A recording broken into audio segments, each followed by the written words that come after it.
1절부터 7절까지의 말씀입니다.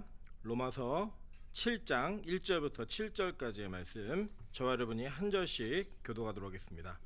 신약성경 제가 가진 성경으로는 247페이지에 있습니다. 로마서 7장 1절부터 7절까지의 말씀 한 절씩 교독하도록 하겠습니다. 형제들아, 내가 법 아는 자들에게 말하노니 너희는 그 법이 사람이 살 동안만 그를 주관하는 줄 알지 못하느냐.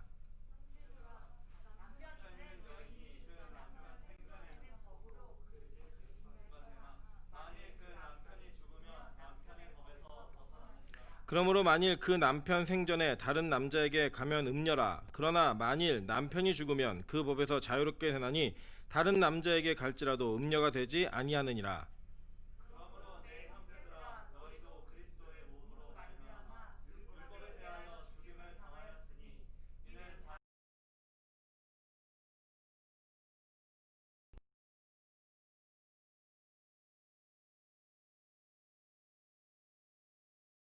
중에 역사하여 우리로 사망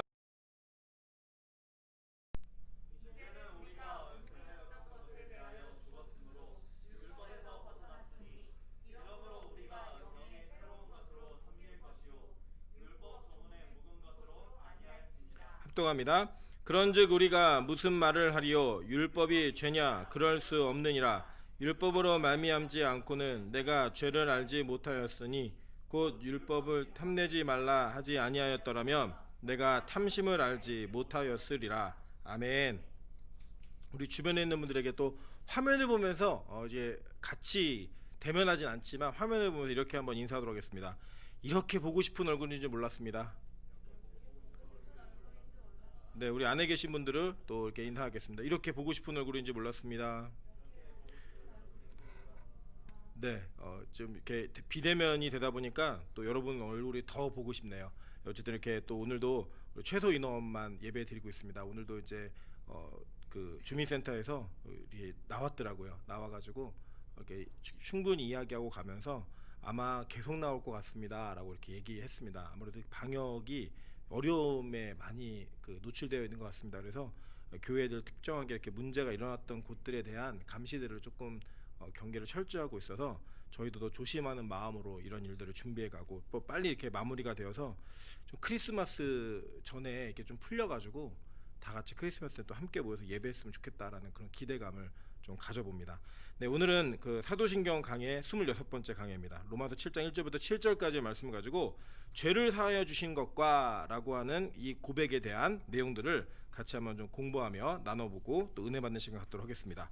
먼저 이 죄에 대한 것들을 보통은 많은 종교들에서 다룹니다. 특별히 기독교 안에서도 이 죄라고 하는 것은 굉장히 심각한 문제로 우리가 인식을 하고 많이 가르치고 있습니다. 그런데 보통 죄가 뭐냐라고 물어보면 그 죄에 대한 개념이 이 시대 속에 사는 도덕적 윤리적 관점의 죄의 영역을 못 벗어나더라는 거예요. 특별히 뭘 회개했냐라고 얘기해보면 엄마랑 싸운 거, 친구랑 싸운 거, 동생 미워한 거 이런 것들로 시작을 해서 우리 삶 가운데 나타나고 있는 여러 가지 행위적인 죄의 문제에만 집중을 하고 그 죄의 문제가 우리 안에 있느냐 없느냐를 가지고 우리가 깨끗한 자인지 깨끗하지 않은 자인지에 대한 우리 자신의 판단 기준을 가지고 삽니다. 그래서 일주일 동안 큰 잘못을 저지르지 않고 살았을 경우에는 주일날 와서 예배드리는 것이 별로 어렵지가 않고 이 일주일 동안 안 속에 죄의 영역들이 우리 안에 조금 많이 들어가는 것 같으면 주일날 와서 예배를 드리고 말씀 듣는 게 너무나 많이 불편하고 힘들게 느껴지는 것이 우리 인간의 모습이라는 거예요. 근데 이 성경에서 말하고 있는 죄는 우리가 이렇게 얘기하는 것보다 훨씬 더 심각하고 강한 영향력을 지니고 있는 죄의 문제를 이야기합니다. 여러분 이런 거 생각해 보실까요? 이 시대 속에서 죄라고 하는 기준을 각 나라별로, 지역별로, 또 문화별로 많은 사람들이 차이점을 두고 삽니다. 그렇기 때문에 이 죄라고 하는 영역을 어떤 정확하고 분명한 기준을 갖기에는 너무나 우리 안에 살아가는 인생의 여정들이 복잡하고 사회 문화적 현상들을 다 해석해낼 수가 없다라고 하는 것입니다. 예를 들면 이런 겁니다. 고려시대만 하더라도요, 나이 드신 부모님을 갖다 버리는 고려장은 그 시대의 미풍이고 그냥 풍속이었습니다. 식량이 모자라고 많은 것들을 제공하지 못하는 그런 풍요로운 생산이 없을 때에는 나이 들어서 힘은 쓰지 못하는데 먹는 것에 대한 소비가 있는 사람들을 빨리 그들이 생명을 단축시켜서 끊어지게 하는 것이 그 전체 공동체를 위한 덕이었어요. 그걸 아무도 잘못됐다라고 얘기하지 않았습니다. 물론 그런 인식이 바뀌어져 가면서 이제 우리 고려장 때 뭐 아버지도 버리고 와야죠 이런 말을 했던 그 아이 때문에 그 전체적인 문화가 바뀌었지만 그 바뀌기 전까지는요 아무도 고려장을 하면서 그것이 죄라고 여기지 않았더라는 거예요. 조선시대만 하더라도요 뭐 양반이 첩을 2명, 3명, 4명씩 두는 거 그거 크게 어려운 일 아니었고요, 죄 아니었습니다. 그래서 뭐 남의 집에 첩으로 들어갔다 이런 것이 큰 창피도 아니었고 오히려 자기들이 갖고 있던 신분이나 삶 속에 많은 어려움이 없으면 그렇게 첩으로 들어가서 먹고 사는 문제를 해결하는 것도 그 당시 하나의 생존의 방법이었다는 겁니다. 뭐 같은 시대를 살아도 마찬가지입니다. 여러분 잘 아시는 바와 같이 에스키모인들에게는 아주 일종 부족에게는 특정한 문화가 있습니다. 집안에 귀한 손님이 오면 자기 아내와의 잠자리를 제공해 주는 것이 그 손님에 대한 예의이고 그것을 거절하면 굉장히 큰 신뢰가 되는 그러한 문화가 자리 잡고 있습니다. 여러분 그거의 기준으로 본다면 우리 한국에서 그런 일이 있었다. 그럼 그거는 말도 안 되는 일이죠, 그죠? 근데 그들에게는 그게 그냥 문화라는 거예요, 문화. 근데 우리가 그 시대 속에서 어떤 문화나 사회적인 현상들 그리고 내가 가지고 경험했던 내용들을 가지고 이것이 죄냐 아니냐라고 말하기 시작하면 굉장히 다양하고 어려운 해석들이 많이 나타납니다. 특별히 제일 어려운 건 뭐냐, 예수님이 이 땅에 오셨을 때 다시 오실 때 전 시대의 역사 속에 예수를 믿었던 사람들이 다 살아날 거예요. 다 살아난 자들이 그 시대 속에서 어떻게 살았는가는 지금 우리가 알고 있는 것과는 너무나 다른 천차만별의 문화적인 삶을 누리며 살아왔을 것입니다. 그 안에서 어떤 특정한 행위가 죄냐 아니냐 이것을 기준하고 이것을 분명히 정하는 것이 얼마나 어렵고 힘든 일이겠습니까? 예수님이 기준이 없는 분이 되는 거예요. 그렇게 되면 누구에게는 이렇게 하고 누구에게는 저렇게 하고. 그게 아니라 성경은요 죄에 대한 것들을 너무나 분명하고 명쾌하게 얘기하고 있고 그 죄의 결과로 인해 어떤 현상이 나타나는가를 순차적으로 설명하고 있기 때문에 이것을 원리적으로 이해해야지만 지금 이 시대 속에서 우리가 어떻게 죄와의 싸움을 싸워갈 수 있고 이 죄가 우리에게 어떤 영향력이 있으며 우리가 이 죄를 어떻게 극복해낼 것인가 이것에 대한 인식을 정확하게 할 수 있다고 하는 것입니다. 개인적으로는 제가 오늘 1시간에 끝내보려고 노력은 하겠지만 혹시 못 끝난다면 다음 시간에도 걸쳐서 몇 번에 걸쳐서 이 죄에 대한 문제를 조금 더 디테일하고 또 아주 분명하게 다루는 그런 시간을 좀 가져보도록 하겠습니다. 먼저는 이런 죄에 대한 출발, 이 출발에 대한 것들을 우리가 한번 분석해 볼 필요가 있다라고 하는 것입니다. 이 욥기서 34장 10절에서 보면 이렇게 얘기합니다. 그러므로 너희 총명한 자들아 내 말을 들으라. 하나님을 악을 행하지 아니하시며 젖는 자는 결코 불의를 행하지 아니하시고 라고 얘기했어요. 신명기 32장 4절에 이렇게 말합니다. 그는 반석이시니 그가 하신 일이 완전하고 그의 모든 길이 정의롭고 진실하고 거짓이 없으신 하나님이시니 공의로우시고 바르시도다 라고 얘기했습니다. 로마서 9장 14절에는 이렇게 얘기합니다. 그런즉 우리가 무슨 말을 하려 하나님께 불의가 있느냐 그럴 수 없느니라 라고 얘기해요. 그죠? 그러니까 여기서 우리가 이 세 가지의 말씀의 구절 물론 더 많이 있지만 이 압축되어진 세 가지 신구약의 구절을 통하여서 여러분이 알 수 있는 거 한 가지 뭐냐, 죄는 하나님으로부터 나온 것이 아니라는 거예요. 그죠? 그건 확실합니다. 죄가 우리 안에 존재하고 있는 것도 확실하지만 그 죄의 출발과 기원이 어디 있느냐 이것은 우리가 쉽게 말할 수 없는 내용이에요. 특별히 분명한 것은 그럼에도 불구하고 분명한 것은 하나님이 출발은 아니라는 겁니다. 우리가 그거를 공통적으로 인식을 해야 된다는 거예요. 그럼 도대체 죄의 출발이 어디서부터냐 이 내용도 좀 보도록 하겠습니다. 창세기 1장 31절 보면 이렇게 얘기합니다. 하나님이 지으신 그 모든 것을 보시니 보시기에 심히 좋았더라 라고 얘기해요. 토부라고 얘기해요. 이게 좋았더라 선했더라 라는 얘기예요. 저녁이 되고 아침이 되니 이는 몇째 날이라고요? 6째 날. 그러니까 창조에 이 안식의 바로 전인 6째 날까지 하나님의 모든 것들을 창조하시고 난 이후에 하나님 말씀하신 게 뭐냐면 다 보시기에 좋았더라예요. 그것도 심히 좋았더라예요. 심히. 그러니까 되게 크게 좋았다라고 얘기한 건 이 시점까지는 아마도 죄나 악이 존재하지 않았던 그 시기였다라고 보는 것이 맞습니다. 그런데 우리가 어떻게 그런 죄가 출발되었나 이 내용들을 이 성경의 여러 구절들과 여러분이 잘 알고 계신 이야기를 탁 던지면 아, 나 그 이야기 들어본 적 있어 라고 얘기는 하실 거예요. 근데 그거는 성경에 있는 이야기는 아니에요. 그게 뭔지를 한번 설명을 드릴게요. 먼저 유다서는 1장밖에 없습니다. 유다서 6절에 보면 이렇게 얘기합니다. 또 자기 지위를 지키지 아니하고 자기 처소를 떠난 천사들을 큰 날의 심판까지 영원한 결박으로 흑암에 가두셨으며 라고 얘기해요. 그죠? 자, 그러니까 지금 이 천사들이 원래는 자기의 지위가 있었어요. 그런데 이 천사들이 자기의 지위를 지키지 아니하고 자기의 처소를 떠나서 큰 날의 심판까지 영원한 결박으로 흑암에 가뒀다. 이게 누구예요? 마귀죠, 그죠? 마귀, 사탄, 뭐 이제 우리 흔히 얘기하는 그 마귀의 대장인 루시퍼, 이들이 바로 자기 지위를 지키지 아니한 천사들이에요. 전직이 뭐예요?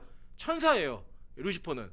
이들이 처음부터 악한 존재가 아니었다라고 성경은 얘기하고 있는 거예요. 그죠? 근데 그들이 타락을 해서 이 죄의 근원이 되고 죄의 출발이 되어지는 인간을 유혹하고 넘어뜨리는데 아주 적당한 그리고 적절한 시기에 그들이 사용되어지고 그들이 그 일을 하고 있다는 것, 주체적으로 하고 있다는 것을 알 수 있는 겁니다.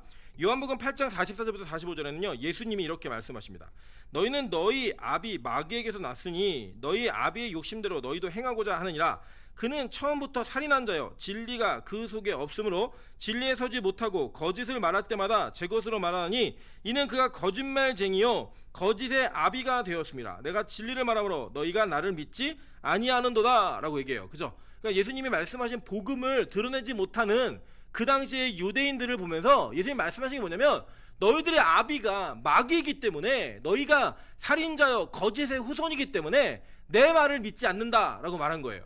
그러니까 이 복음의 현상, 복음이 거부되어지고 받아들이지 않는 현상 가운데는 뭐가 있냐면 그 받아들이는 자가, 그 이야기를 듣는 자가 이 마귀에게 속한 자이기 때문에 그의 후손이기 때문에 그 복음이 들리지 않는다라고 말하고 있는 겁니다. 그러니까 즉 마귀와 죄와 복음을 듣지 못하는 자들, 복음을 안 듣는 자들의 이 흐름은 일맥상통하게 이어지고 있다는 것을 성경은 얘기하는 거예요. 요한일서 3장 8절에 이렇게 얘기합니다. 죄를 짓는 자는 마귀에게 속하나니 마귀는 처음부터 범죄함이라 라고 얘기해요. 그죠? 처음부터 범죄했다라고 말하며 하나님의 아들이 나타나신 것은 마귀의 일을 멸하러 하심이라 라고 얘기하면서 이 처음에 나타난 죄 범죄 현장을 예수께서 멸하라고 이 땅에 오셨다라고 하면서 죄 해결자로서 오신 예수님을 소개하면서 마귀의 이야기를 하는데 그 마귀는 처음부터 범죄한 자라고 얘기하는 거예요. 여러분들 이런 얘기 들어보신 적 있으시죠? 그 천국에 천사가 있었는데 천사가 크게 세 무리로 나누어져 있었습니다. 첫째 무리는 루시퍼를 대상으로 한 찬양하는 천사들의 무리가 3분의 1이었고 그리고 가브리엘, 미가엘이라고 하는 천사들, 그래서 좋은 복음의 소식을 전하는 가브리엘과 미가엘은 이 전투하는 천사거든요. 전쟁을 하는 천사거든요. 이 전쟁하는 천사가 각각 3분의 1씩의 천사들을 데리고 있었는데 이 루시퍼, 찬양하는 천사가 하나님을 교만한 마음으로 대적을 하고 이 땅에 내려서 쫓겨서 그들이 마귀가 되었다라는 얘기 들어보신 적이 있으시죠? 그죠? 이거는 성경 어디에 찾으셔도요 없는 이야기입니다. 어디에 나오는 얘기냐면 에녹서라고 하는 외경에 기록되어진 내용이에요. 외경은 뭐냐? 외경은 이 초대교회와 여러 역사적 정황 가운데 이렇게 어느 정도는 계시되었다라고 보여지지만 완전한 계시라고 보기에는 무리가 있는 뭐 이런 내용들, 특별히 뭐 이제 뭐 바룩서라든지 이런 것들, 그거는 천주교에서 또 쓰거든요. 근데 교회가 이 공회를 통해 66권의 정경을 결정할 때 탈락된 성경들이 있습니다. 그러니까 이거는 하나님 말씀으로 여러분이 딱 보시면 안 되고 그냥 그 이제 어떤 식으로 보냐면 참고 서적 정도로 보시면 되는 거예요. 그러니까 이게 진짜일지 아닐지 몰라요. 왜냐? 우리가 성경을 택할 때는 교회가 그 절차적인 요식을 갖추었지만 그 절차 요식 속에 실제 그 일을 선택하게 하신 분은 하나님이라고 믿는 거예요. 그러니까 성령께서 직접 성경의 66권을 선택하셨다. 이걸 믿기 때문에 그 계시 안에 들어가지 못한, 그 특별 계시 속에 들어가지 못한 책입니다. 그러니까 우리가 예를 들면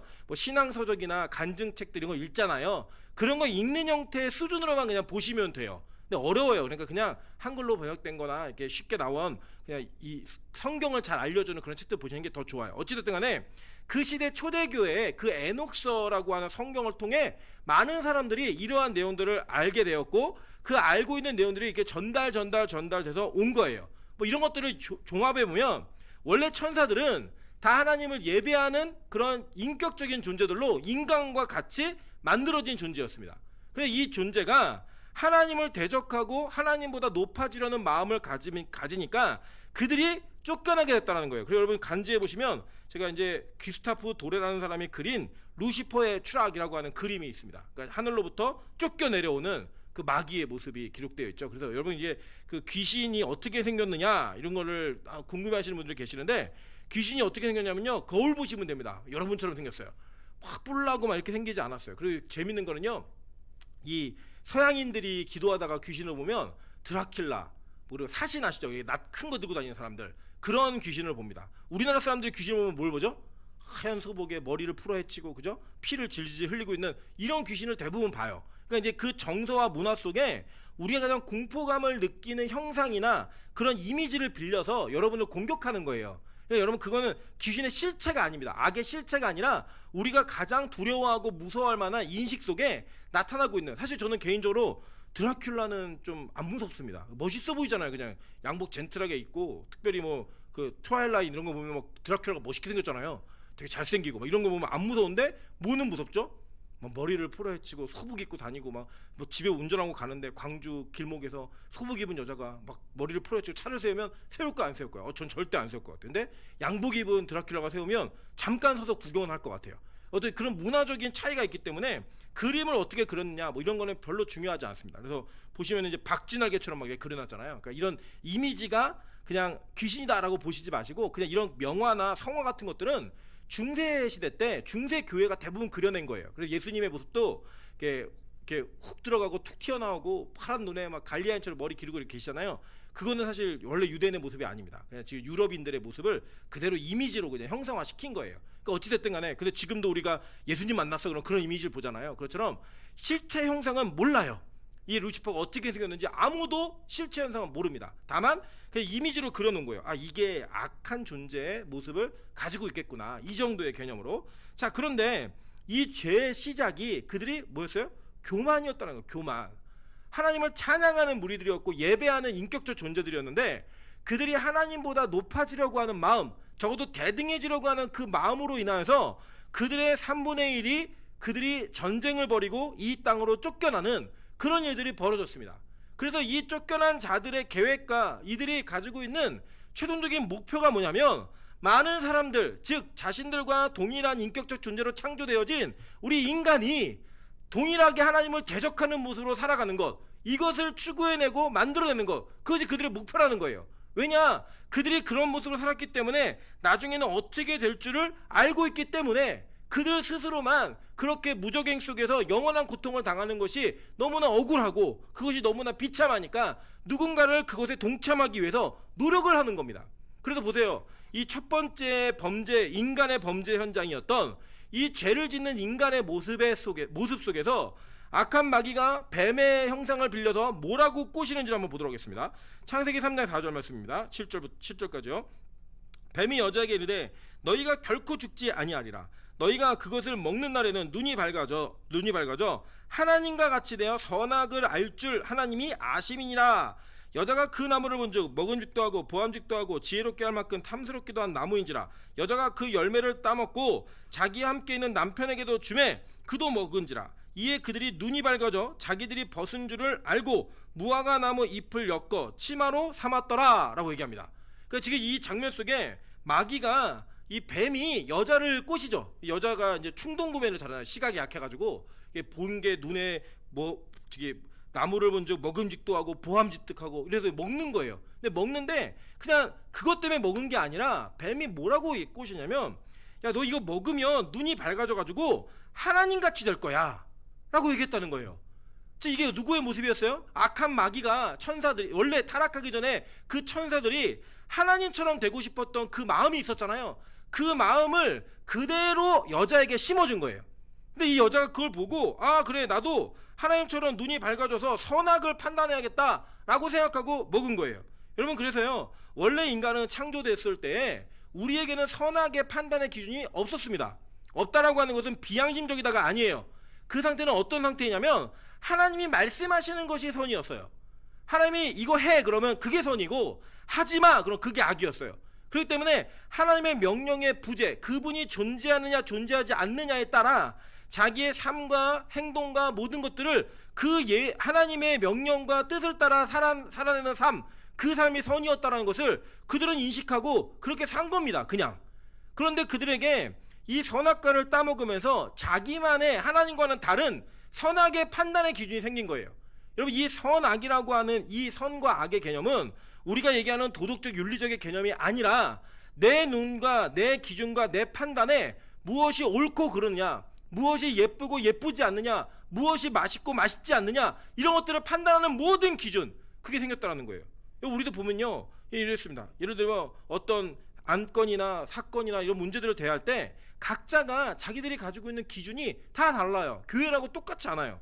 마찬가지입니다. 옷을 사도요, 우리 여성분들 보면 옷이 되게 많아요. 선택의 폭이 넓어요. 어떤 사람은 뭐 롱패딩을 좋아하는데 어떤 사람은 롱패딩 죽어도 입기 싫고, 우리 남자들도 저는 추리닝이 가장 세계에서 최고 가는 옷이라고 생각합니다.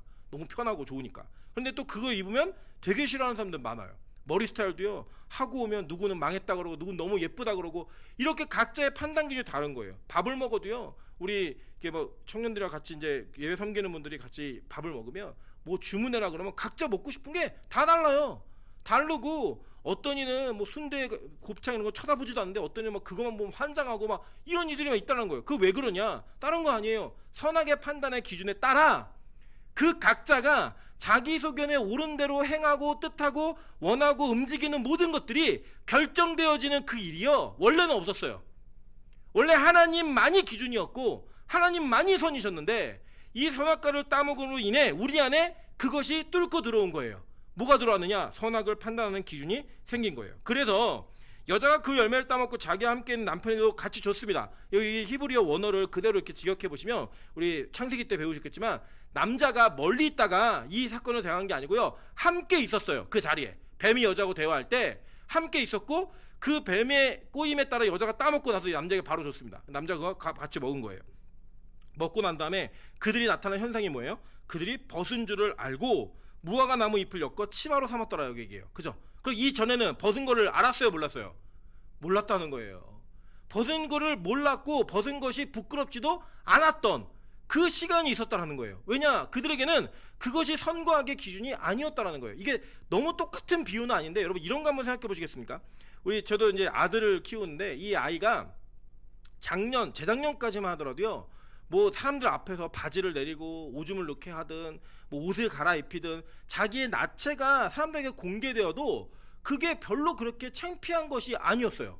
창피한 것이 아니었고, 그게 그냥 뭐 자연스러운 거였습니다. 막 어떤 때는 막 샤워하고 나와서 그냥 맨몸으로 막 뛰어다니고 이렇게 잡으러 다니고 막 이런 일이 막 있었거든요. 근데요, 요새는 자기가 뭔가 이렇게 오줌 싼 것 같아서, 제가 하루는 오줌을 조금 팬티에 싼 것 같아갖고 그 앞에 이제 오줌 싼 부위를 이렇게 만졌어요. 만졌더니 만지지 말라는 거예요. 자기 창피하니까 만지지 말라. 그러면서 화장실에서 자기가 응가를 할 때도 나가래요. 자기가 분리시킵니다. 왜냐면 왜 그랬더니 부끄럽대요. 그러니까 이 아이가 인식을 하기 시작하는 거예요. 자아가 생기면서, 아, 이건 부끄러운 거구나. 이거는 내가 누군가에게 내 몸을 보이고 내가 누군가에게 나의 몸을 공개하는 것이 수치스러운 일이구나 라는 것이 그 아이의 인식 속에 들어간 거예요. 심지어는요, 부모가 그 아이의 동의를 구하지 않고 바지를 벗기면 난리가 납니다. 다시 입히고 동의를 구한 다음에 옷을 해체해야지만 그것을 받아들여요. 왜 그래요? 선악과를 따먹은 죄인이기 때문에 그런 겁니다. 우리가 다 그렇다는 거예요. 우리 인생에 진짜 죄가 뭐냐? 여러분, 뭐 도둑질하고 살인하고, 물론 그 죄죠. 그 죄지만 그 죄는요, 이게 비유를 하자면 똥이 있으면 똥 냄새들이에요. 그럼 우리 행위로 나타나는 죄악의 문제는, 진짜 본질은 뭐냐? 우리 안에 우리 스스로 선과 악을 판단하는 기준과 그 기준으로 인한 내가 하나님처럼 된 그런 모습으로 살아가는, 그러니까 하나님께 거부하고 반항하고 내가 하나님보다 더 높은 위치에 앉아 있는 것, 그게 진짜 죄라고 성경 우리에게 가르치고 있는 거예요. 그게 죄의 출발인 거예요. 그게 죄의 출발.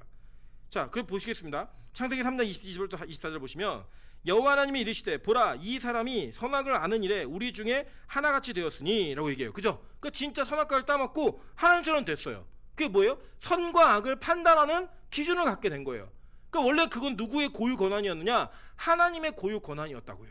근데 그 고유 권한이 이들의 타락으로 인해 그들에게 넘어간 거예요. 근데 이 기준은, 하나님의 기준은 100% 옳아요. 항상 옳아요. 아까도 우리 1, 2, 3번을 통해 보셨죠. 그죠? 항상 옳은 분이에요, 그분의 판단은. 근데 우리의 기준은요, 옳지 않은 기준이에요. 그 여러분 성경에 보면요, 우리 창세기 때도 배우셨지만 창세기 38장에 나오는 그 다말과 유다 사이에 아이를 낳는 사건은요, 우리의 기준으로 보고 우리의 모습으로 볼 땐 그거 악이에요. 그죠? 선한 일이 아니라고요. 근데 하나님은 그게 선이라는 거예요. 그거 받아지지가 않는 거예요. 가나안 땅에 들어가서 숨지는 것들 다 죽여라 라고 얘기하면요, 그게 선이에요. 근데 우리는 그게 안 받아들이는 거예요. 왜요? 어떻게 인간을 죽여? 어떻게 사람을 죽여? 라고 하는 나의 선의 기준과 내가 가지고 있는 판단의 기준이 너무 명확하다 보니까 하나님조차 내 기준에 굴복해야 하는 거예요. 그래서 성경을 보면서도 내 눈에 판단하는 겁니다. 이건 옳아, 이건 옳지 않아 이건 내가 지킬 수 있고 이건 지킬 수 없는 거야 라는 결정과 판단을 통하여 우리는 하나님의 말씀, 온전한 선조차도, 이 성경에 기록되는 선의 기준조차도 내가 받아들이고 받지 않고 내가 이것을 옳다라고 결정하고 옳지 않다라고 결정하는 그런 일들을 하고 있다는 거예요. 제가 어렸을 적에 이 성경에서 좀 이렇게 덕스럽지 않은 이야기들은 지웠습니다. 매직으로. 예, 이거는 좀 덕스럽지 않은 거야. 그러면서 제가 지운 게 제일 먼저 지웠던 게 창세기 38장이에요. 38장. 그리고 아브라함이 이스마엘 떠나보내는 거. 이거 아버지가 할 짓이 아니다. 뭐 이런 거 지우고 막 그랬어요. 왜냐? 죄인이니까, 선악과를 따먹은 죄인이니까 제 기준에 이건 선이고 이건 선이 아닌 거예요. 그런 도덕적 윤리적 기준을 가지고 하나님을 판단하는 자들, 그게 누구였느냐? 바로 아담과 하와였고, 그 아담과 하와의 그 선악과의 영향을 받은, 선악과의 범죄의 영향을 받은 우리 인류 모두가 그 기준을 갖고 살고 있는 겁니다. 그래서 우리 의견이 다른 거예요. 그래서 우리 의견이 부딪히는 거예요. 그래서 이것을 조율해내고 이것을 같이 기도하면서 결정하는 이 일들이 바로 교회가 교회답게 하나님의 모습으로 돌아가는, 하나님의 영광을 추구하는 그런 모습으로 만들어져가는 교회의 모습을 가질 수 있다라고 성경을 우리가 가르치고 있는 겁니다. 바로 그게 바로 이 내용인 거예요. 보세요.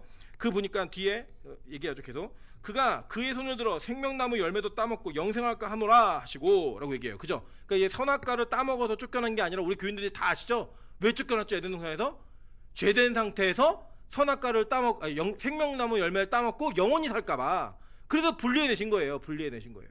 나중에는요, 우리가 이 영생나무의 생명나무 열매를 따먹으면서 삽니다. 근데 그때 상태는 어떤 상태냐? 죄를 짓지 않는 정결한 온전한 선의 상태에서 그 일들을 행하게 된다는 거예요. 그래서 쫓겨났어요. 그 쫓겨나가지고 그들이 내어보내어 나간 곳이 어디냐? 바로 땅이에요. 땅. 그죠? 보니까 여호와 하나님이 에덴 동산에서 그를 내보내어 그의 근원이 된 땅을 갈게 하시니라 라고 얘기해요. 뭔지 아는 거예요. 그냥 아담한테 얘기하잖아. 너는 흙이니 흙으로 들어갈지어다. 원래는 뭐였어요? 흙에다가 하나님의 생명을 부어 넣으셨어요. 루아흐를 넣으셔가지고 그 어떻게 됐어요? 그에게 하나님의 영이 임함으로 말미암아 사람이 된 거예요. 사람이 인간이 되었다고요. 근데 그 인간의 범죄로 말미암아 이제 너의 근원된, 너의 출발되어진 흙으로 돌아가라예요. 그러니까 인간이 죽으면 땅에 묻는 겁니다. 그래서 우리가 흙을 먹고 흙을 파며 사는 존재예요. 여러분, 그래서 뱀이 저주를 받았을 때 하나님 심판받잖아요. 하나님 뭐라고 얘기하셨죠? 너 평생 동안 흙을 먹으면서 살아라 라고 얘기해요. 발음 맞죠? 그죠? 예, 흙을 먹으면서 살아라 이렇게 얘기했단 말이에요. 근데 여러분, 뱀이 정말 흙만 먹나요? 아니죠. 뱀이 보면은 뭐 사슴도 잡아먹고, 뭐 그죠? 사람도 잡아먹고, 그러면서 동물도 먹고 살아요. 근데 굳이 하나님이 그 저주의 심판하실 때 이 뱀에게 흙을 먹고 살으라는 그 명령을 하셨다라는 거예요. 그게 뭐냐? 그 저주, 죄의 결과가 원래 우리가 저주되었던 그 땅으로 돌아가는 것, 내가 엉겅퀴가 나고 일을 하고 노동을 해야지만 먹고 살 수 있는 그 나의 노력만큼의 수고를 거둘 수 없는 그 땅으로 돌아가 그 땅을 먹고 사는 거예요. 그게 누구다? 뱀이에요. 뱀. 악한 마귀의 존재가 그런 일로 산다는 거예요. 그래서 우리가 그렇게 살면서 우리가 뭘 배우느냐? 야국강식을 배우는 겁니다. 야국강식. 힘센 자가 모든 걸 가져내고 힘없는 자가 모든 걸 빼앗기고 누군가를 잡아먹어서 통째로 산채로 먹어요. 뱀은요 산채로 삼킨 이후에 막 녹이는 거예요. 그래서 자기가 체화시키는 겁니다. 예를 들면 오늘도 예배 전에 우리 노조현 전사님이 호떡을 사왔어요. 호떡을 사오니까 막 여기 있는 자매들이 막 서로 손들고 막 누가 먹겠다, 뭐 한 사람이 아직 교회 안 오니까 교회 있는 사람이 먹어야 되지 않겠냐 그러고 막 손들고 서로 막 먹습니다. 지금 먹었죠. 막 먹은 다음에 어떤 현상이 벌어졌냐? 지금 소리가 들리는 거예요. 뒤룩 뒤룩 뒤룩. 무슨 소리냐? 그 먹었던 음식이 나와 하나가 되는 거예요. 내가 되는 거예요. 내가. 그게 뱀이 살아가는 방식이었어요. 뱀이 그런 모습으로 사는 겁니다. 그 땅에서 이런 것들을 먹으면서 사는 거, 그게 바로 죄에 대한 모습으로 사는 거예요. 우리 모든 인간이 그렇게 살아간다는 겁니다. 성경을 우리에게 이렇게 선언해버려요. 로마서 7장 18절 보면 이렇게 얘기합니다. 내 속 곧 내 육신에 선한 것이 거하지 아니하는 줄을 아노니 원함은 내게 있으나 선을 행하는 것이 없노라 라고 얘기하면서 우리 인간이 전적으로 타락함으로 말미암아 우리 스스로는 하나님께서 원하시는 선의 자리를 행할 수 없다는 것을 너무나 분명하고 정확하게 말했습니다. 로마서 3장 9절부터 18절에 보면 이렇게 얘기합니다. 그러면 어떠하냐? 우리는 나으냐? 결코 아니라. 유대인이나 헬라인이나 다 죄 아래 있다고 우리가 이미 선언하였느니라. 기록된 바 의인은 하나도 없나니 하나도 없으며 깨닫는 자도 없고 하나님을 찾는 자도 없고 다 치우쳐 함께 무익하게 되고 선언에 관한 자는 없나니 하나도 없도다. 그들의 목구멍은 열린 무덤이요 그 혀로는 속임을 일삼으며 그 입술에는 독사의 독이 있고 그 입에는 저주와 악독이 가득하고 그 발은 피 흘리는 데 빠른지라. 파멸과 고생이 그 길에 있어 평강의 길을 알지 못하였고 그들의 눈앞에 하나님을 두려움이 없느니라 함과 같으니라 라고 얘기해요. 그죠? 그러니까 이제 자기의 기준이 생기고 죄 아래 있는 자들의 특징이 뭐냐? 하나님을 두려움이 없다라는 거예요. 하나님 안 무서운 거예요. 하나님 절대 무섭지 않은 거예요. 그러니까 이 땅에 하나님이 없는 것처럼 살아가는 사람들이 있다라는 겁니다. 너무 죄송한 표현일 수 있지만 가끔요 우리가 이 교회 안에 있는 분들, 특별히 목사님들 가운데도요 저분이 정말 심판을 믿을까? 라고 의심이 될 만한 언행을 서슴없이 하는 분들이 참 많이 있는 걸 보게 됩니다. 와, 어떻게 저럴 수 있지? 그러니까 하나님을 두려움이 없는 현상의 그 출발은 뭐냐? 다 죄 아래에 있는 죄인이기 때문이에요. 여러분 우리도 마찬가지 아닙니까? 우리가 어떤 다른 대상을 보면 얘기할 것이 아니라 여러분 하나님의 죄를 적극적으로 미워하신다는 거 우리 다 알아요. 그죠? 그럼에도 불구하고 여전히 우리의 삶에 죄의 흔적이 더덕더덕 묻어있다는 거예요. 여러분 진짜로 하나님 무서우면요 그렇지 않습니다. 절대 그렇게 하지 않아요. 예를 들면요 군대만 가도요 우리 남자애들 군대 가면요 군대에서 조교가 사실 몇 살 차이도 안 나고 심지어 어린애들도 있어요. 어린애들인데 걔네들이 욕 몇 마디 하고 그죠? 막 험악한 말로 겁주고 이러면요 군기가 바짝 들어가지고 앉아 일어서 할 때 정말 손살처럼 움직입니다. 뭐 그 무슨 대단한 일이고 막 사이렌 울리고 막 그러면요 정말 5분 만에 모든 걸 다 갖추고 막 뛰어나가요. 물론 제가 직접 해본 거 아닙니다. 예. 노대현 선생님 해봤고 우리 말이야 다 하는 그런 모습들, 그게 이 사회 속에서 두려운 존재 한 사람만 있어도, 두려운 사람 한 사람만 있어도 우리는요 우리의 삶의 태도가 바뀌어요. 모습이 바뀐다고요. 근데요 우리가 죄를 짓는 현장에서는 하나님이 없는 것처럼 사는 거예요. 하나님을 무서워하지 않는 거예요. 이유가 뭐냐? 우리가 죄 아래 있기 때문에, 다 죄 가운데 거하기 때문에 하나님이 계시다라는 걸 인식하지 않고 살아가는 거예요. 심지어는 그것이 인식이 되어질 때에도 괜찮아, 그럴 수 있지 뭐 라고 하는 그 관념과 생각을 가지고요 우리는 하나님 앞에서 여전히 범죄하는 자리에 서 있는 모습으로 있습니다. 에베소 2장 1절부터 2절에 이렇게 합니다. 그는 허물과 죄로 죽었던 너희를 살리셨도다 라고 얘기해요. 가끔 우리가 기도할 때 그렇게 기도하시잖아요. 죽을 뻔한 우리를, 아니고요 죽었던 우리예요. 이미 우리는 죽은 거예요. 그래서 실제로요 우리 인간이 처음에 창조되었을 때는 영원히 사는 존재로 창조되었습니다. 그런데 그들에게 선악과를 따먹으면 하나님이 정령 죽으리라 무트 타무트 하셨잖아요. 그죠? 그런데 그들이 그 죽으리라 했던 그 말을 믿지 않았어요. 죽을까 하노라 라고 뱀하고 대화를 합니다. 그리고 뱀은 안 죽어, 걱정하지 마. 그래서 진짜 먹었어요. 저는 그래서 어렸을 적에 뱀이 맞았다 이 생각했어요. 왜냐면 저는 이제 그때 당시에 뭘 먹으면 죽는다는 신데렐라밖에, 아니 뭐죠? 백설공주밖에 없는 거예요. 7난장이. 그 어머니가 그 왕비가 독사과를 주니까 그거 먹고 바로 죽어갖고 이제 숨쉬지 않는, 그것만 생각하니까 선악과를 따먹었는데 안 죽은 거예요. 그래서 야, 하나님보다 뱀이 맞았구나 이 생각했던 어리석었던 시간이 있었습니다. 근데요 진짜 죽었어요. 어떻게 죽었느냐? 첫째로는 그들에게 연령이라고 하는, 수명이라고 하는 제한된 시간이 주어졌습니다. 죽기 시작한 거예요. 원래 인간이 안 죽었는데. 여러분 그걸요 여러분 지금 확인해 보실 수 있어요. 어떻게 확인하냐? 여러분 체력이 작년 같지 않으시죠? 그죠? 그리고 체력이 더 나이가 드시면 지난달 같지 않고 어제 같지 않고 막 이런 일도 있어요.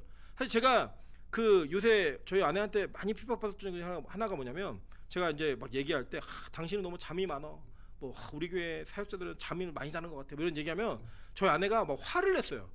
야 오빠가 목사님이 안 자는 거지 우리들이 많이 자는 게 아니라고. 어떻게 사람이 하루에 4시간 3시간 자면서 어떻게 그렇게 사냐고. 오늘 제가 한 3시간 잤거든요. 아무렇지도 않아요. 몸이 이상하더라고요. 근데 그런 모습으로 살아요. 그러니까 잠이 없는 모습이, 제 기준으로 막 살다 보니까 막 얘기하는 거예요. 많이 잔다고. 그랬더니 아니래요. 당신이 이상한 거예요.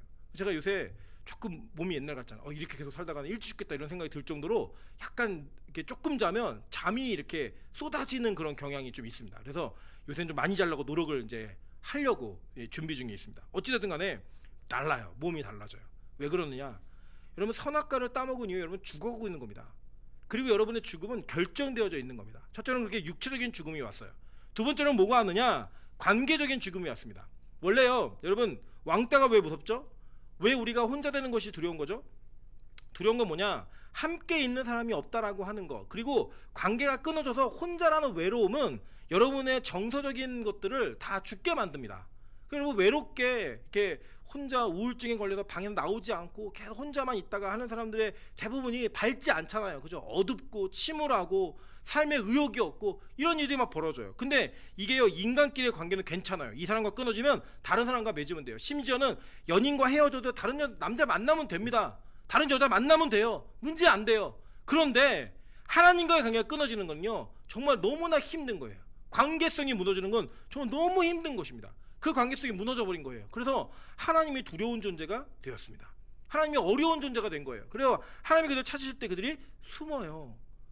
숨게 되어지는 그런 일이 벌어졌다는 거예요. 세 번째로는 너무 중요한 그의 영적인 사망이 결정되어진 겁니다. 선악과를 따먹으면서. 그러니까 죄는요, 우리를 그렇게 만든다는 거예요. 그렇게. 그래서 죄와 허물로 죽었던 그 죽은 자가 된 거예요, 우리가.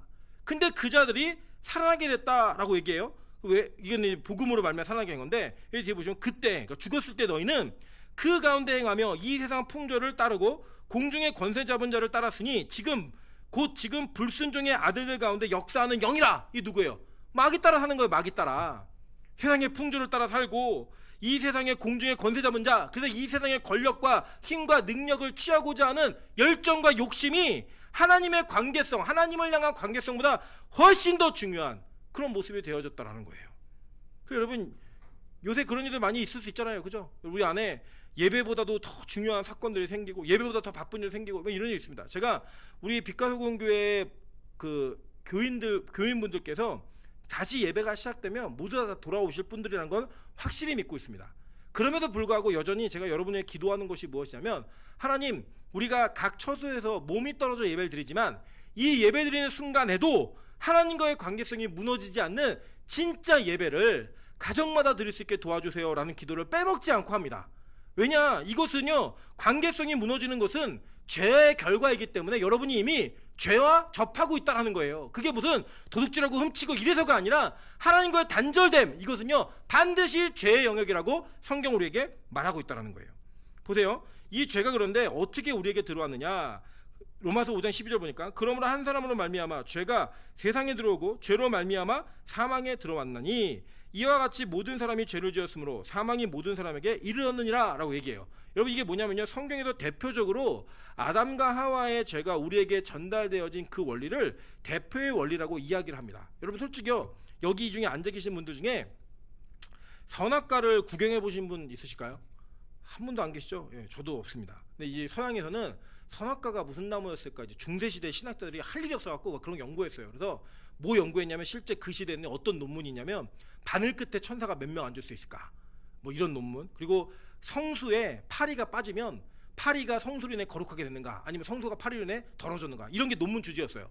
막 이런 거 쓰다 보니까 뭐 이제 막 여러 가지 막 쓰는 거예요. 여러 가지 막 이렇게 쓰고 이 죄가 어떻게 우리에게 전달되었는가, 뭐 이런 것들 계속 뭐 여러 개 써냅니다. 이게 써내는데 실제로 이것을 조금 쉽게 여러분에게 이해할 수 있도록 좀 비유를 좀 들어서 좀 설명을 하자면, 이 한 사람을 말미암아 죄가 세상에 들어오고 죄로 말미암아 사망이 우리에게 들어왔다라고 얘기할 때는 이 대표의 원리라고 하는 것을 받아들이는 게 이게 쉽지가 않아요. 나는 선악과를 구경도 못했는데, 아까 제가 하는 말이 뭐였냐면, 그 중세신학자들이 선악과가 뭐였을까 연구해서 낸 결론이 뭐냐, 사과예요. 사과, 애플. 그래서 이제 이 남자의 목젖을 영어로 아담스 애플이라고 합니다. 아담스 애플 이렇게 부르거든요.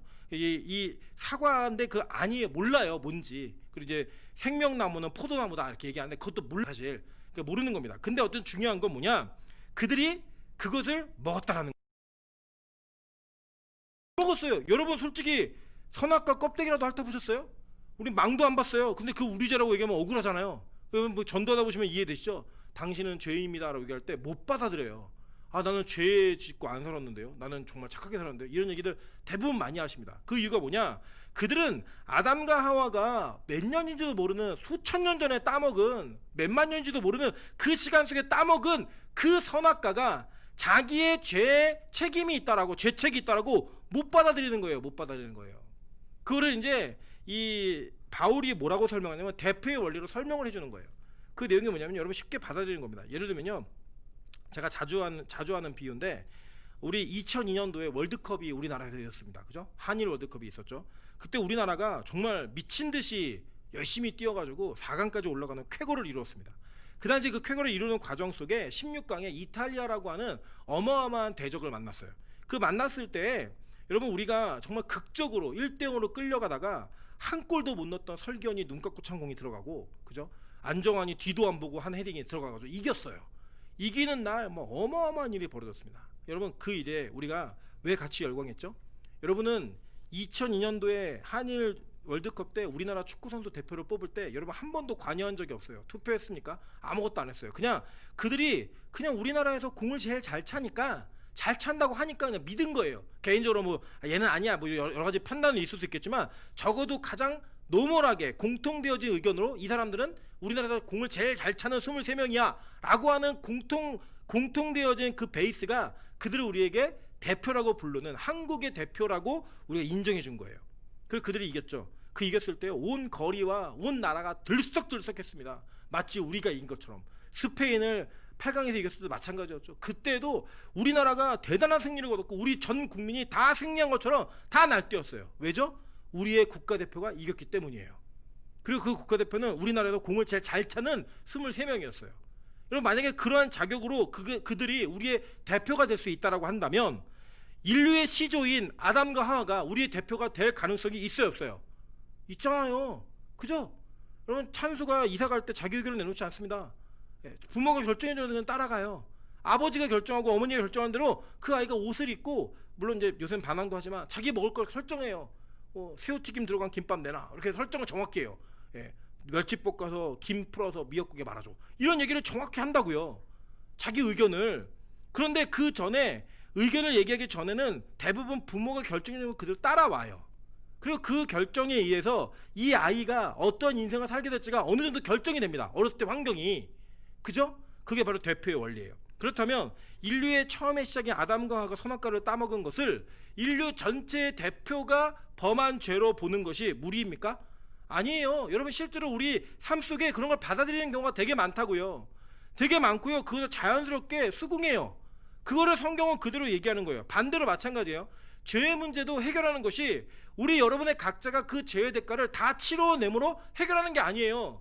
어떻게 해결하는 거냐? 우리의 인간의 대표이신 예수 그리스도. 그래서 예수님이요 우리 이 땅에 인간으로 오신 거예요. 100% 인간으로 오셔서 그 인간의 대표가 되어서 그 대표가 죄의 책임을 다 감당해냈다고요.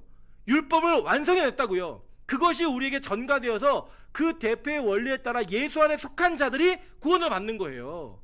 이해되시죠? 그러니까 구원의 원리와 죄책의 원리가 똑같아요. 대표의 원리예요. 대표의 원리. 그렇게 우리가 죄를 범한 죄의 인간이 되었다는 거예요. 근데 이 죄의 결과가 뭔지 아세요? 14번 보겠습니다. 로마서 6장 23절. 죄의 삭스는 뭐라고요?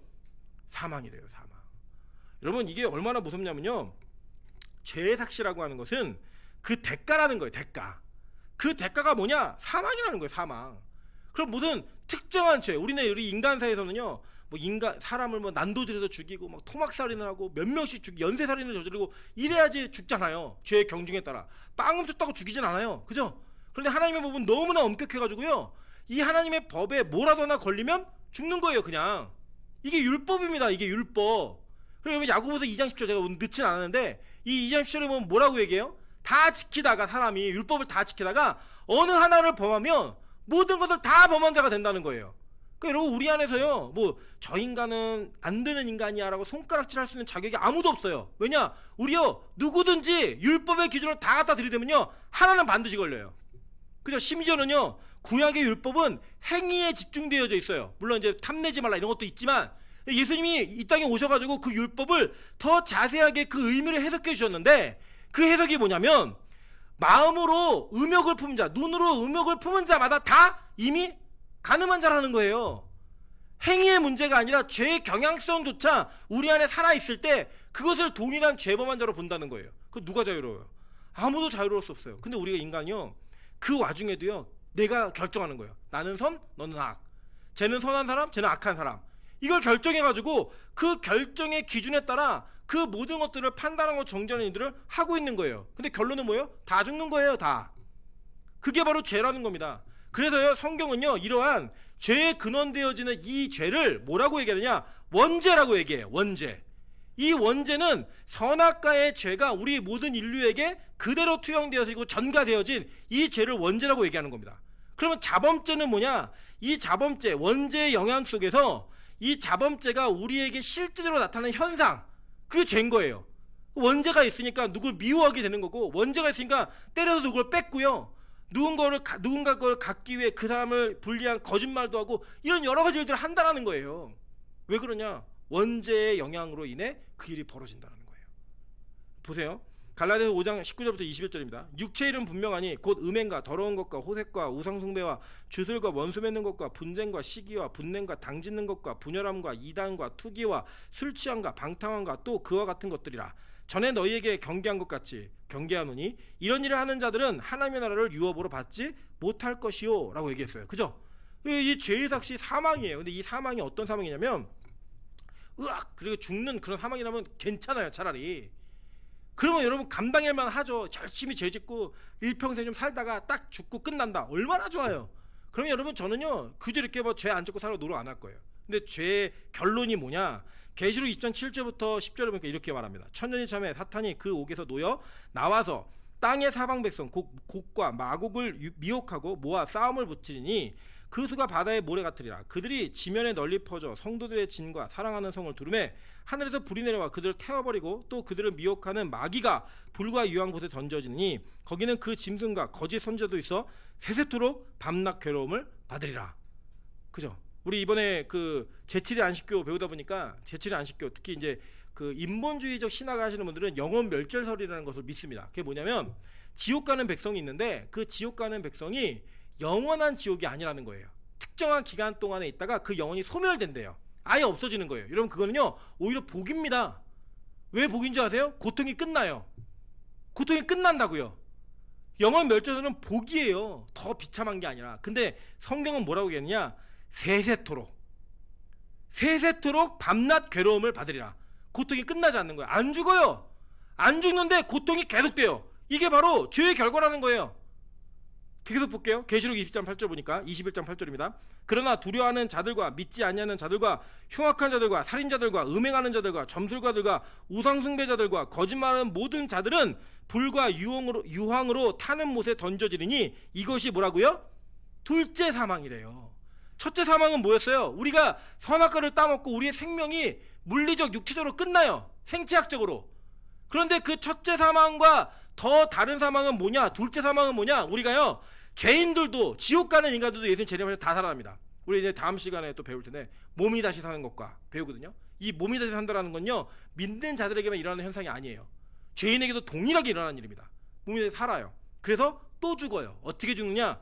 목숨은 생명은 영원히 사는데 영원한 지옥과 불못에서 밤낮 세세토록 고통받는 그 사망으로 들어간다는 거예요. 그게요 예수를 믿지 않는 죄의 사함을 받지 못한 자들의 결론이라는 거예요. 여러분 안 무섭습니까? 저는 이거 상상만 해도 벌떡벌떡 일어나집니다. 진짜.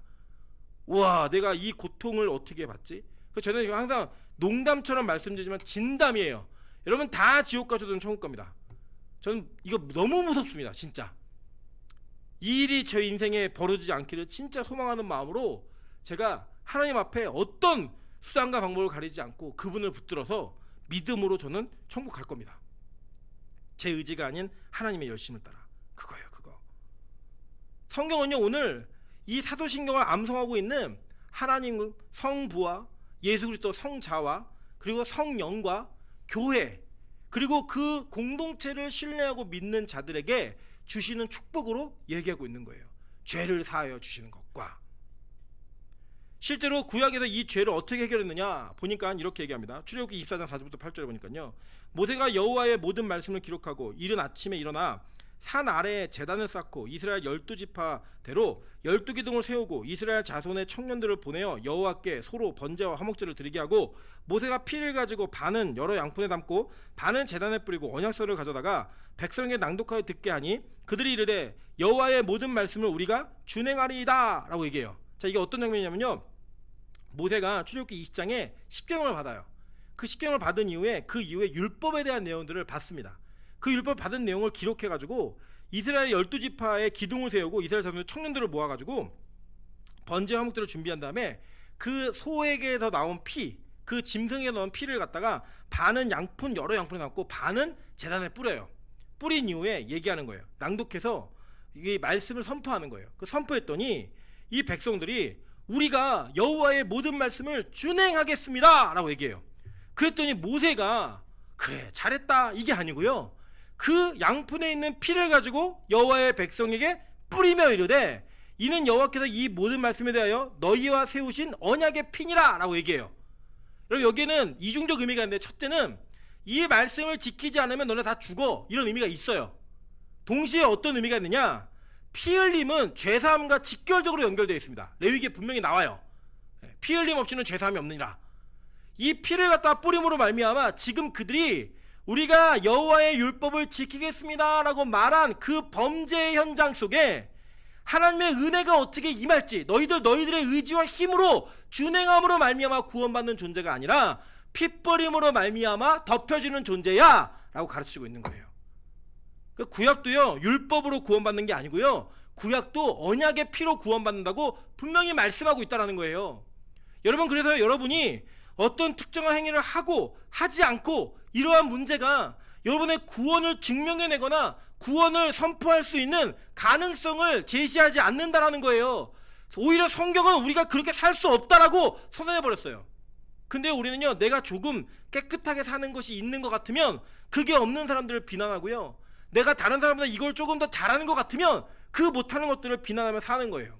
여러분, 교회는요 어떤 공동체냐, 지 죄사함의 은혜를 경험한 공동체원들이 그 죄사함의 기쁨을 찬양하고 노래하는 곳이 바로 교회인 거예요. 다른 곳이 아니라. 그래서요, 교회는 무엇보다 우리의 죄가 가장 잘 드러나줘야 되고, 그 드러난 죄를 교회가 잘 소화해내고 그 죄의 영역을 예수의 피의 적심으로 말미암아, 덮음으로 말미암아 깨끗함을 있게 하는 작업을 매 예배 때마다 매일의 하나님과의 관계 속에서 이루어가는 것, 그게 바로 교회가 가져야 될 사명이라는 겁니다. 여러분, 교회는요 어떤 특정한 장소에 모인 공동체만을 얘기하는 게 아니에요. 여러분 각자가 다 교회인 거예요. 그래서 우리는 우리의 죄악이 감추어지고 숨겨진 것에 기뻐하는 것이 아니라 오히려 우리의 죄가 폭로되고 드러나고 하나님께서 이 가라앉은 찢기를 다 일으키셔서 해결하기 위한 방법으로 그 모든 것을 오롯이 드러냈을 때 감사하는 거예요. 기뻐하는 거예요. 즐거워하는 거예요. 그리고 그것을 나눌 수 있는 공동체, 그게 진짜 교회인 겁니다. 그래서 이 죄사함은 하나님과의 관계 속에서도 분명히 이루어지는 것이 가장 첫 번째입니다. 그리고 동시에 교회 안에서 이루어져야 되는 거예요. 성도들 사이에.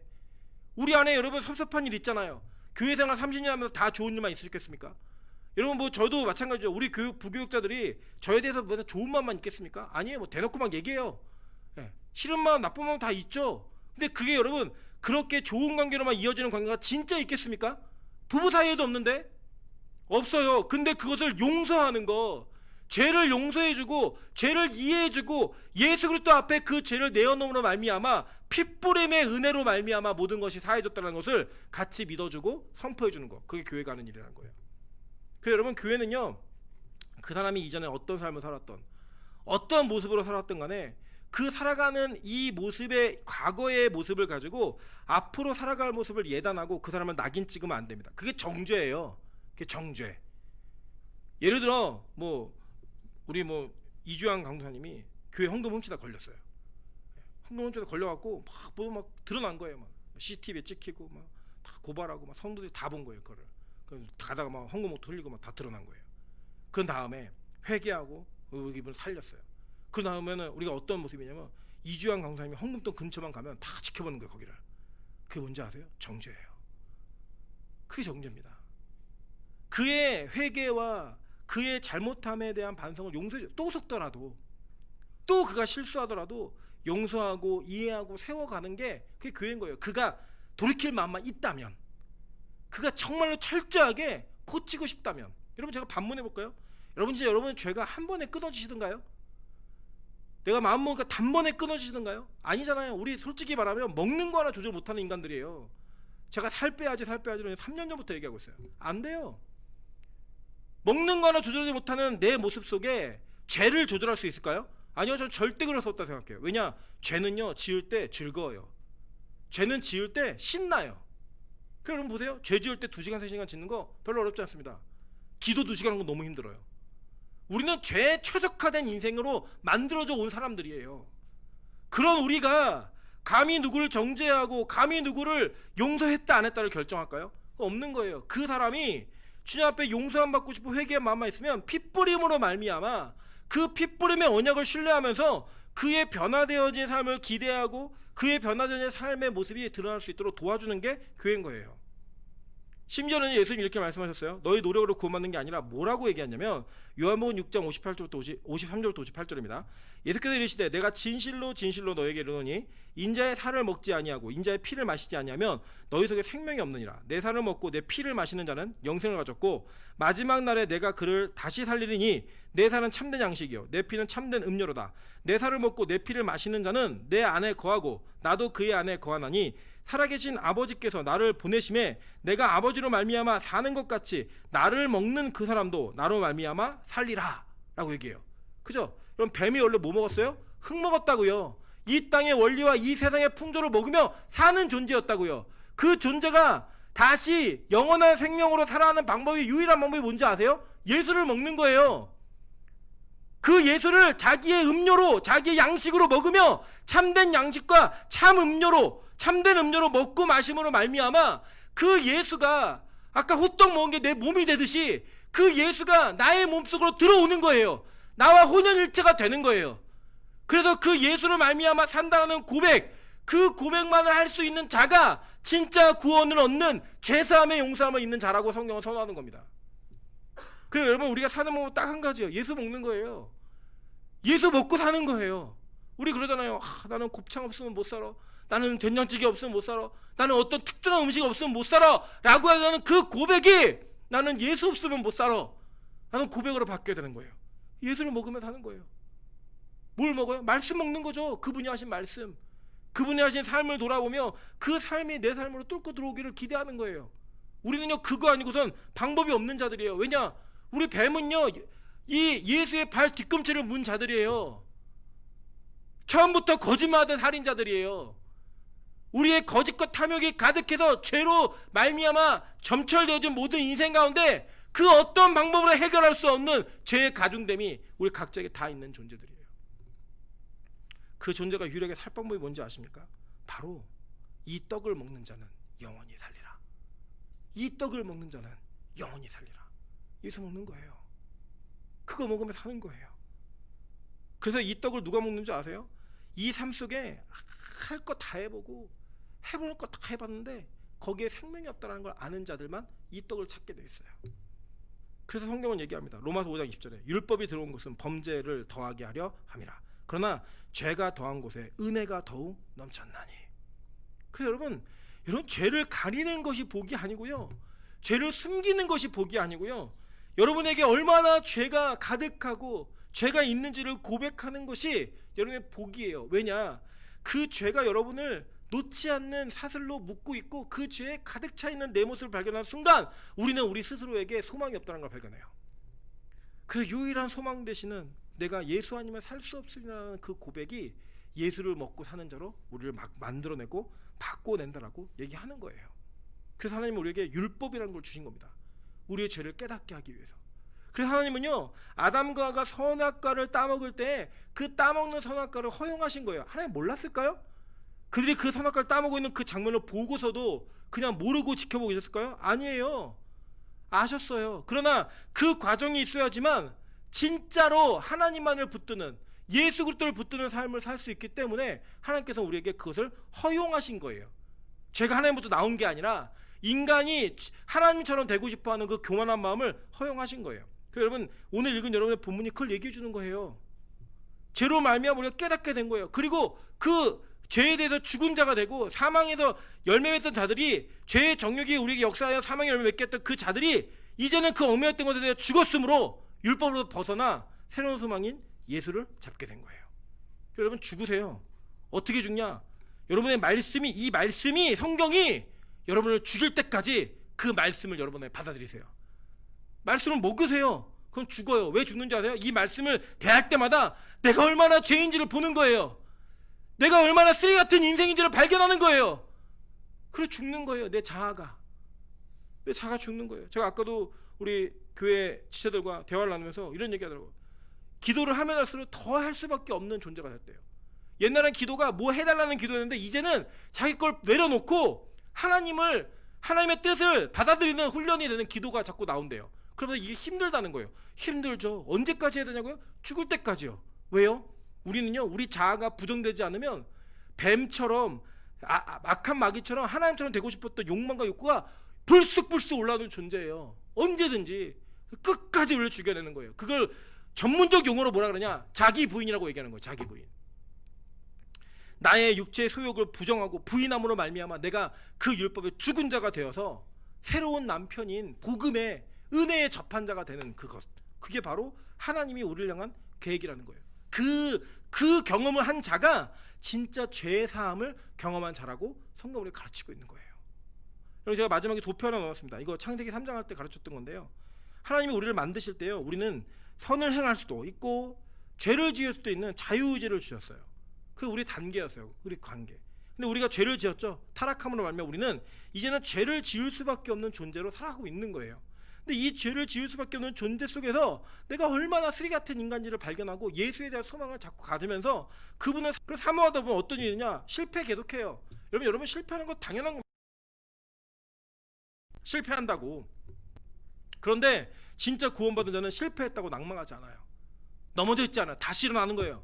복음의 좀비. 뭔지 아세요? 안 죽어요. 일어나는 거예요. 또 일어나서 또 십자가를 향해 걸어가는 거예요. 또 넘어질 겁니다. 괜찮아요. 또 일어나세요. 또 가는 거예요. 기어로도 가는 거예요. 계속. 그래서 가다가 이게 언제 해결되냐? 주님 오시는 날 해결이 돼요. 해결이 되면 여러분에게 어떤 현상이 벌어지냐?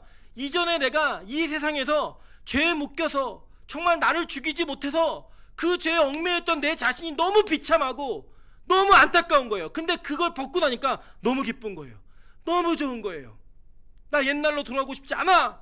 이 결단이 여러분 안에 진짜 복음으로 자리 잡는 거예요. 자아로 자리 잡는 거예요. 그래서 천국 가잖아요. 그럼 하나님이 일단 우리 죄를 못 짓게요. 두 번째는 여러분 스스로가 자원하는 심령과 마음으로 죄를 짓지 않겠다라는 싸움을 당연히 싸워내서 승리하게 돼요. 여러분, 누가 하신 겁니까? 다 예수가 하는 거예요. 하나님이 우리 안에 계심으로 말미암아 이 일을 하게 하시는 거예요. 성령으로 말미암아 이 길을 걷게 하시는 거예요. 그게 복음입니다. 믿으십니까? 그럼 오늘요 그걸 붙드셔야 되는 거예요. 하나님, 내 죄를 좀 사해 주십시오. 하나님 우리한테 얘기하실 거예요. 그래? 네 죄가 뭔지 얘기 좀 해봐. 에이, 하나님 말 안 해도 아시잖아요. 네, 아시죠. 그러나 죄를 자복하고 죄를 토설하는 일은요 성경의 여러 구처에 나와 있습니다. 왜냐? 우리 스스로 우리가 얼마나 쓰레기고 죄인들을 인정하게 만드는 거예요. 내 스스로 얘기할 때 우리는 알아요. 내가 이런 존재구나. 내가 이런 쓰레기구나. 그걸 확인하는 거예요. 그러면서 고백하는 거죠. 주님, 나 떡 없이는 못 삽니다. 예수 피를 마시지 않고는 못 사는 존재입니다. 그걸 계속 고백해 가는 거예요. 그래서 그렇게 나에게 체화되어지는 예수 그리스도의 피와 그 몸이 나를 교회의 몸으로 지어가는 거예요. 그래서 그 죄가 해결되는 거, 그게 바로 진정한 교회라고 말하고 있는 겁니다. 그리고 그 죄사함을 믿는 자들에게 고백하는 이 내용은 이 내용을 알고 고백하는 자들이 하는 내용인 거예요. 여러분 이제 유치한 거 와서 회개하지 마세요. 하나님 뭐 이번 달에 뭘 누굴 미워했어요, 뭐 욕을 했어요, 뭐 야동을 봤어요, 뭐 이런 그런 건 여러분 그냥 우리가 어쩔 수 없이 지어지는 우리의 삶 가운데 있는 흔적들이에요. 죄 흔적들. 그보다 더 심한 게 뭔지 아십니까? 하나님 여전히 선악과를 따먹은 그 죄가 나를 아직도 붙들고 놓지 않으려고. 물론 끝났거든요. 끝났는데 예전에 그 남북전쟁, 미국의 남북전쟁이 있을 때 이 남군은 노예 제도를 찬성했던 사람들이에요. 북군은 노예 해방을 원했어요. 실제로 북군이 이겼죠. 그래서 노예 해방이 벌어졌습니다. 근데요, 누가 제일 당황했느냐? 평생을 노예로 살았던 자들이 당황한 거예요. 주어진 자유가 너무 어색한 거예요. 그래서 그들이 어떤 결정했느냐? 원래 주인에게 돌아가 내가 다시 노예 생활을 하겠다라고 말했어요. 진짜 실제 있었던 일들이에요. 그 왜 이런 일이 벌어지느냐? 우리가 죄인으로 평생 살아왔고 우리의 뿌리가 그거이기 때문에 우리가 이미 자유를 얻었음에도 불구하고 자꾸 우리가 그쪽을 바라보는 거예요. 근데 여러분 뭐예요? 자유인이에요. 그래서 주님이 여러분 포기하지 않고 끌고 가시는 거예요. 끌고 언제까지요? 주님 오시는 그날까지, 천국까지 끌고 가시는 거예요. 그거 믿으면서 와, 내 죄가 사해졌구나 라고 고백하는 거, 그게 바로 교회라고 얘기하는 겁니다. 저는 우리가 그런 복음의 길을 걸었으면 좋겠습니다. 우리 힘으로 할 수 없는 것들 자꾸 씨름하면서 여러분 그것 때문에 괴로워하고 죄책에 묶여서 여러분을 자꾸 여러분 스스로 핍박하고 여러분 스스로 정죄하고 그런 거 좀 갇혀있지 마세요. 복음은요 그런 싸구려가 아니에요. 복음은 그런 여러분에게 잠깐의 자유를 누리게 하기 위해 주신 게 아니라 영원한 생명을 주시고 그 죄책으로부터 영원한 해방을 주신, 여러분 우리가 감당할 수 없는, 우리가 미처 상상도 할 수 없는 하나님의 놀라운 은혜라고요. 그 은혜가 가득한 곳이 교회입니다. 여러분 어디서 예배를 드리시고 계시든 간에 우리 피카소 공교회는 그런 은혜를 누리는 성도들이었으면 좋겠습니다. 그 은혜로 말미암아 오늘의 그 죄사함의 기쁨을 누리시면서 오늘도 죄와 싸워 적어도 10번 지다가 한 번은 이길 수 있는, 10번 지다가 2번은 이길 수 있는